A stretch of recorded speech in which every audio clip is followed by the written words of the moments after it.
तेणु हाथ जोड़ी आज बलराम पाखरे हाथ जोड़ी छिड़ा होती कन्हई आ भाई की कहते भाई आपणकर आशीर्वाद पा मो मुंड उपरे अच्छी आपणकर ई स्नेह ये भल पाइबा ये सबू पूरा मो उपर अच्छी तेणु जेपर्यंत आपणकर आशीर्वाद मो उपर थिबो से पर्यंत ये छार जरासंध मोर बा कौन करि परिबो। जदि जरासंध भली कोटी कोटी जरासंध आसंती ताहले ताहले आपणकर ये आशीर्वाद बलरे मु सेमाने मते कीट भली देखा जाउछंती सेमाने समस्ते मते कीट भली देखा जिवे। तेणु तेणु आपण जमा भी चिंता करंतुनी आपण जमा भी कांदंतुनी। तेणु आपणकर जेतेबेले पर्यंत आशीर्वाद अच्छी सेतेबेले पर्यंत मु सबुठी जय करिछि आउ जय करिबि मध्य।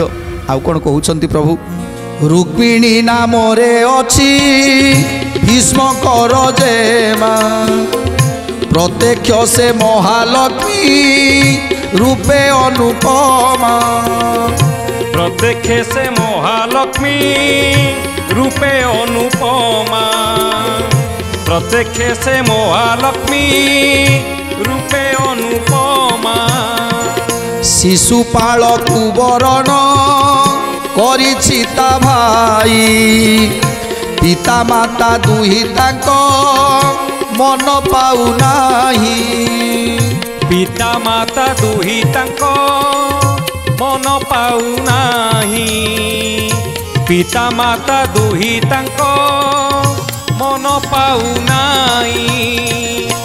बरजात्री होई जरा संध आसी शिशुपाल बर बेश होई न बसीछि शिशुपाल बर बेश होई न बसीछि शिशुपाल बर बेश होई न बसीछि।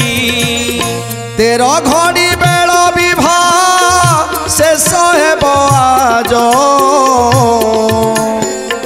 कुश बंधाइले नाश जीव सबु कार्य कुश बंधाइले नाश जीव सबु कार्य कुश बंधाइले नाश जीव सबु कार्य।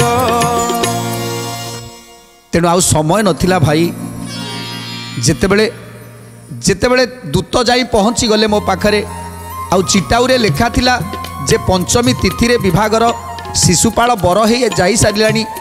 तेणु शिशुपाल बर बेशरे जेतेबेले अछि आउ 13 घड़ी भितरे तार विभागर हबो।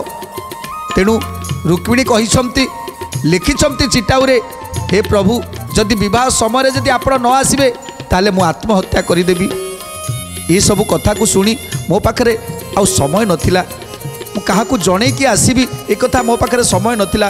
एते दूर बाट जीवाकू पड़िबो एते दूर बाट जीवाकू पड़िबो संगे संगे द्वारकापुर बाहरी आसिली भाई।